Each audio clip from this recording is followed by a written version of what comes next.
18 जनवरी को जब पहलवान दिल्ली आए थे तो दिल्ली में धरना दिया गया था।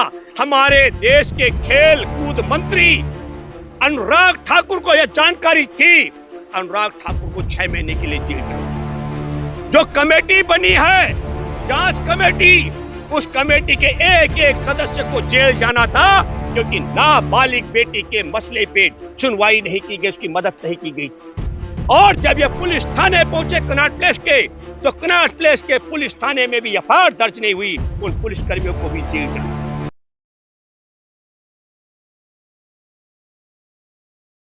मैं हूं भूपेंद्र रावत और आज हम बात करेंगे, आप सब देशवासियों को यह जानकारी हो चुकी होगी कि 28 अप्रैल को सुप्रीम कोर्ट के आदेश के बाद जिस तरीके से बिरजाभूषण शरण सिंह के खिलाफ 2 मुकदमे दर्ज हुए, एक पॉक्सो एक्ट के तहत, कोई पास्को कहता है, कोई पॉक्सो कहता है, पॉक्सो एक्ट के तहत, और दूसरा यौन शोषण के मसले पर जो 7 पहलवान बेटियों की शिकायत थी, उस मसले पर आज 48 दिन बाद दिल्ली पुलिस ने चालान सबमिट कर दिया। 1000 पेज का चार्जशीट सबमिट किया है।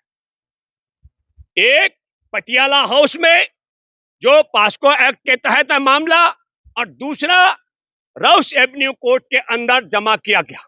500 पेज में पूरी लिपापोती इस तरीके से रही कि किस तरीके से पास्को एक्ट से बिरजाभूषण शरण सिंह को बचाया जाए। और मैं आपको याद दिलाना चाहता हूं, हमारे देश की पहलवान बेटियां 18 जनवरी को दिल्ली आ चुकी थी, और 18 जनवरी से लेकर मैं गणना कर रहा था, सुप्रीम कोर्ट का दरवाजा खटखटाने के बाद 101 दिन बाद एफआईआर दर्ज हो पाई। तो जिस तरीके से बिरजाभूषण शरण सिंह को निर्दोष साबित करने का तौर तरीका पुलिस ने तैयार किया, इसमें कुछ अहम सवाल हैं। सबसे बड़ा सवाल यह है कि पास्को एक्ट के तहत जिस पर भी मुकदमा दर्ज होता है उसे तत्काल गिरफ्तार करके जेल में डाला जाता है, ताकि वह पीड़िता को धमका न सके, पीड़िता के परिवार को धमका न सके, पीड़िता के बयानों को बदली न करा सके और सबूतों को नष्ट न कर सके। लेकिन हम एक बात और कहना चाहते हैं, विनेश फोगाट ने अगस्त 2022 में यह बात कही थी, 2021 में, जब प्रधानमंत्री नरेंद्र मोदी जी को क्या कहा था कि बिरजाभूषण शरण सिंह हमारे साथ यौन शोषण, बालिकाओं के साथ यौन शोषण कर रहा है। और तब प्रधानमंत्री ने कहा था आपकी बात को सुना जाएगा और एक्शन लिया जाएगा, और जिस बेटी को अपने परिवार की बेटी बताया। तब हम ये कहना चाह रहे हैं आपके माध्यम से, मैंने बहुत पहले दावे से कहा था, 28 अप्रैल को सुप्रीम कोर्ट में मामले की सुनवाई थी, उससे पहले मैंने कहा था हमारे देश का कानून ये कहता है, कानून ये कहता है कि जब भी कोई महिला, कोई लड़की यौन शोषण की शिकायत किसी भी देश के थाने में जाएगी, उसकी एफआईआर दर्ज की जाती है। तो वो तो होना ही था, लेकिन इस पे पूरे मसले पर पास्को एक्ट के तहत या पॉक्सो एक्ट के तहत अकेले बिरजाभूषण शरण सिंह को ही नहीं, इसमें प्रधानमंत्री नरेंद्र मोदी भी दोषी थे।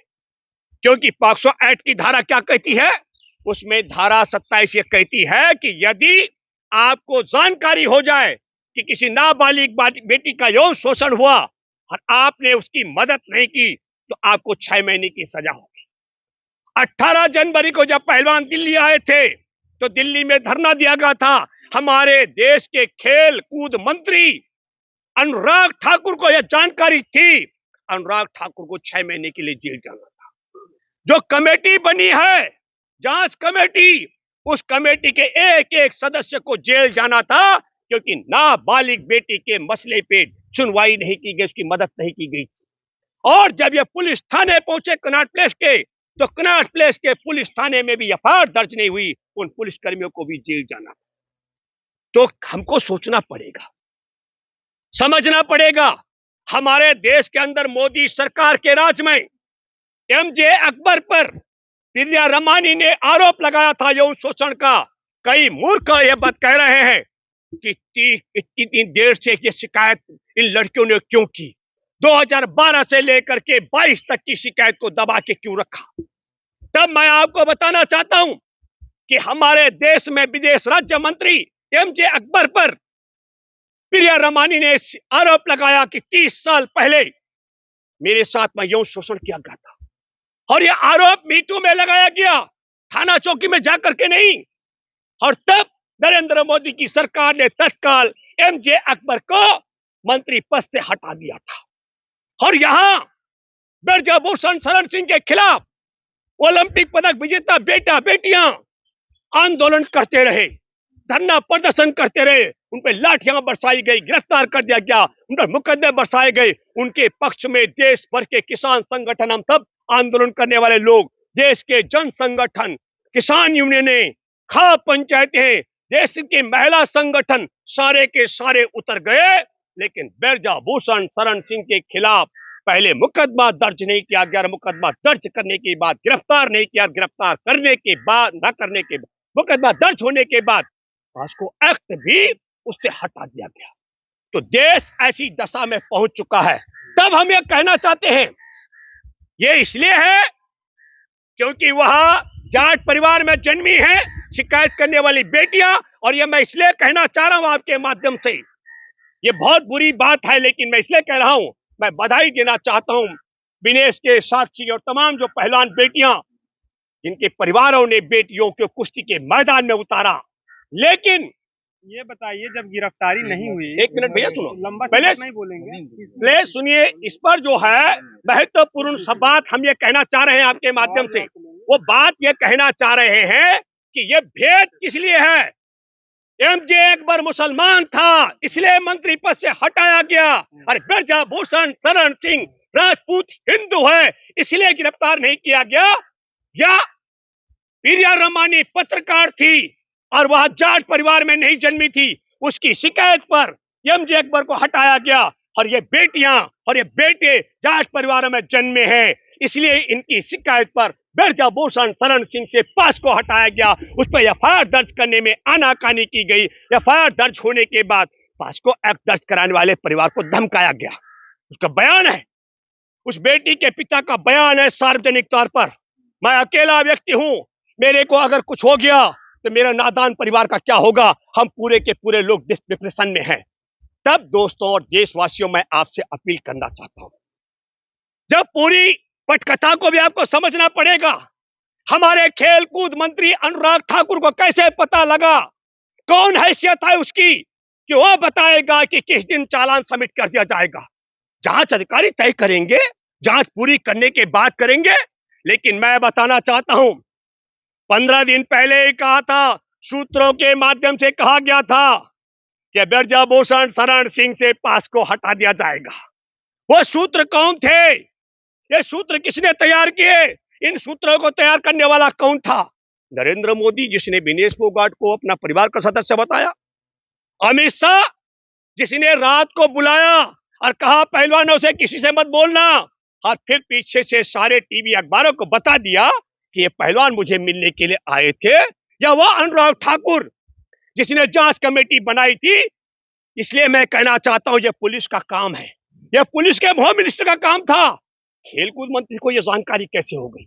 और मैं आपके माध्यम से बेबाकी से कहना चाहता हूं, अभी भाजपा, नरेंद्र मोदी, आरएसएस से गणना कर रहे हैं कि यदि जाटों को नाराज किया जाए तो कितनी लोकसभा सीटों का और कितनी विधानसभा चुनाव में राजस्थान में नुकसान हो सकता है, और दिल्ली, हरियाणा, पश्चिम उत्तर प्रदेश, राजस्थान में कितनी लोकसभा सीटों पर नुकसान हो सकता है। और ब्रजभूषण शरण सिंह को यदि जेल में डाल दिया तो राजपूत बहुल क्षेत्रों में कितनी सीटों पर नुकसान हो सकता है। इससे बड़ी गिरी हुई बात इस देश में कुछ और हो नहीं सकती। बेटियां इंसाफ मांग रही हैं देश की, यौन शोषण के खिलाफ आंदोलन करते हुए आरोपी को जेल भिजवाने की। और इसको कहते हैं कि जानवर की जान जा रही थी, शिकारी नाप माल तो हिसाब लगा रहे थे, इसका मांस खाने के लिए पूरा पड़ेगा कि नहीं। बेटियां न्याय के लिए लड़ रही हैं, सुप्रीम कोर्ट तक का दरवाजा खटकाया, पुलिस से पीटी है, पिटाई हुई है, मुकदमे पर बुक कर दिए गए, ओलावृष्टि, वर्षा और कड़कती ठंड और तपती धूप उन्होंने झेली है। और मोदी सरकार, आरएसएस के लोग वोट की गणना में लगा रहे हैं, कब देश की बेटियों को जाट की बेटियों में समेट रहे हैं और कब यौन शोषण करने वाले को, राजपूतों को नेता बता रहे हैं। ये शर्म और अफसोस की बात है। तब मैं आप लोगों से अपील करना चाहता हूं, मेरी आज बात हुई है, साक्षी जी के ससुर द्रोणाचार्य का अवार्ड भी उन्हें मिला हुआ है सत्यवान कादियान जी के साथ। मैं आपके माध्यम से एक बात कहना चाहता हूं, जब पूरी मोदी सरकार, पूरा गृह मंत्रालय, तमाम पुलिस व्यवस्था, तमाम तमाम जांच अधिकारी उस एक बेटी के खिलाफ जो पास्को की शिकायत करने वाले उसके खिलाफ पड़े हुए थे, हर तब वो परिवार और उस परिवार नादान परिवार क्या करता, जबकि उन्होंने 161 के 164 के बयान, 161 के तहत बयान दिए थे पुलिस के पास और 164 के तहत बयान कराए कोर्ट अदालत में जमा दर्ज। और फिर उसके बाद क्योंकि ब्रजभूषण शरण सिंह छुट्टा सांड की तरह घूम रहा था, इसलिए उस परिवार को वो जो दबाव है वो परिवार दबाव नहीं झेल पाया। और तब मैं आप देशवासियों से अपील करता हूं, आग्रह करता हूं, आपसे गुजारिश करता हूं, अब एक ही अदालत बची हुई है और वह है जनता की अदालत। और जनता की अदालत में क्यों जाना पड़ेगा मैं बताना चाहता हूं। राम मंदिर के मुद्दे पर जो सबसे अगुवाई करने वाला था चिन्मयानंद, उसका वीडियो आपने देखा होगा, कॉलेज की गरीब ब्राह्मण बेटी के साथ नग्न मालिश कराते हुए उसको सुप्रीम कोर्ट जाना पड़ा, तब मुकदमा दर्ज हुआ। आपने देखा कुलदीप सेंगर का मामला, उसने भी एक गरीब बेटी के साथ में बलात्कार किया, उसकी मुंहबोली बहन थी, उस बेटी को भी इंसाफ सुप्रीम कोर्ट से मिला। आपने देखा होगा कि एक कठवा में 8 साल की मासूम बच्ची, उसके पक्ष में तिरंगा यात्रा निकाली गई। आपने देखा होगा हाथरस की वह बेटी महर्षि वाल्मीकि के वंशज में जन्मी, जिसकी जुबान काटी गई थी, कमर की हड्डी तोड़ी गई थी और उसके शव को जला दिया गया, परिवार वालों को उसके शव के दर्शन नहीं करने दिए गए थे। और फिर मैं ये बात इसलिए कह रहा हूं, एक एक मसले पर इंसाफ तब मिलता है जब अदालत में हस्तक्षेप होता है, लेकिन यहां तो ऐसी स्थिति हो गई कि कोर्ट भी लाचार है। आदेश करने के बाद, एफआईआर दर्ज कराने के बाद, पुलिस ने जिस प्रकार खेल कूद मंत्री के इशारे पर ये चालान तैयार किया, चार्जशीट जमा की है, हमें लगता है कि बिल्कुल बबीता फोगाट जो भाजपा में है, बबीता ने कहा एक एक जांच के एक एक तौर तरीके पर सरकार की पैनी नजर है। और तब मैं यह कह सकता हूं कि 18 जनवरी से लेकर अब तक तमाम जो सबूत ब्रजभूषण शरण सिंह के खिलाफ थे, उन सबको नष्ट करने का काम किया गया। उसकी शुरुआत जिस दिन अगस्त में विनेश फोगाट ने नरेंद्र मोदी से कहा था, उनको खत्म करने की शुरुआत तभी हो गई थी क्योंकि ब्रजभूषण शरण सिंह इनके साथ में एक अहम सहयोगी है राम मंदिर के मुद्दे को लेकर। तब मैं आप सब देशवासियों से अपील करता हूं, मैं गुजारिश करता हूं, अब जनता की अदालत बाकी बची हुई है। आप सब लोगों को जो बेटियों का सम्मान करते हैं, जो इस देश में बेटियों की लाश के लिए लड़ते हैं, जो बेटियों के सम्मान के लिए खड़े होते हैं, आप सब लोग जो बेटी वाले हैं, जिनके घर में बेटियां हैं, ये बे औलाद वाले की सरकार ने औलाद वाली बेटियों, हमारे देश की बेटियों के साथ जो नाइंसाफी की है, मैं आप सब लोगों से गुजारिश करता हूं कि आप सबको उठ खड़ा होना पड़ेगा। ये चुनौती हमारे लिए है।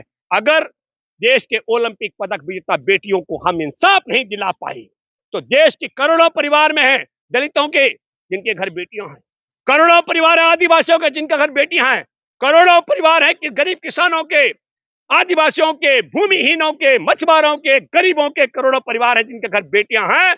और जब बेटियों का सिलसिला ऐसा रहेगा तो न्याय कैसे मिलेगा, यह आपके सामने इन्हीं का नहीं है। इससे पहले एक बेटी का साथ में किरण नेगी दिल्ली में गैंग रेप करके उसके तेजाब डाला गया था, उसके आरोपियों को बाइज्जत बरी करा दिया, फांसी की सजा हो गई थी।